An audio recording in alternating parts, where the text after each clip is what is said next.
Hi, Eric. Yeah, that site is actually about a half block from where we now stand, and people have been placing flowers and making an impromptu memorial out of the crash site as they come up on a very quiet morning in Charlottesville. We're, as I said, about a half block from that at the city center, the pedestrian mall here, and it looks as it would look on any normal summer Sunday afternoon, very, very quiet. This is what Charlottesville, Virginia is like on most days. That may change later this afternoon because at 2 p.m., two of the people that the governor was just imploring to get out of the state are coming back to the state. They're going to be having a press conference at 2 o'clock just outside of City Hall.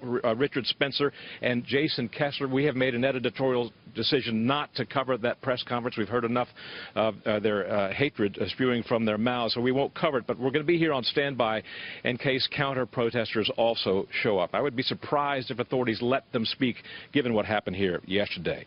And now to the victims. The woman killed by the white supremacist driver yesterday has now been identified, as you said, 32-year-old Heather Heyer of Charlottesville.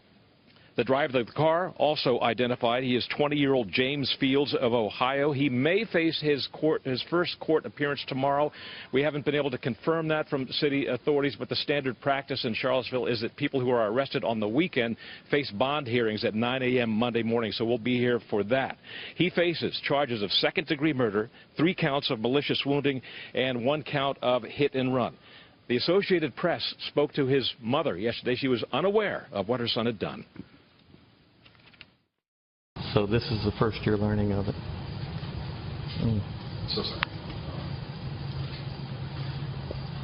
Was there any indication that this might be kind of where he was going? I just knew he was going to a rally. I mean, you know, I tried to stay out of his political views. We don't, I don't really get too involved. I moved him out to his own apartment, so I'm watching his cat. I mean... And that tragic day of yesterday capped off by another horrific incident when the Virginia State Police helicopter, which had been providing surveillance for troopers on the ground here all day long yesterday in Charlottesville, crashed late in the day. The victims, the pilots Burke Bates, who is 41 years old, would have been 41 today, it was his birthday today, and Lieutenant H.J. Cullen, 48 years old, both of Virginia. The cause of that accident is under investigation. And lastly, Eric, we are now beginning to hear criticism bubble up on all sides of this event about the initial slow response by the police. When I got out of my car yesterday in Charlottesville for the first time at about 10:30 yesterday morning, you knew this was a bad scene and that bad things were going to be happening because people were congregating at Lee Park, at Emancipation Park, wearing helmets, body armor, carrying big, heavy sticks. Nobody was intent upon peace here from either side. People were intent on causing havoc and causing damage. And even as wounded were being brought out of the park, the police were sitting idly by. I was standing by a cordoned-off area where the police had set up as a staging area, the state police had set up, and they said, you can come in here, this is a safe area.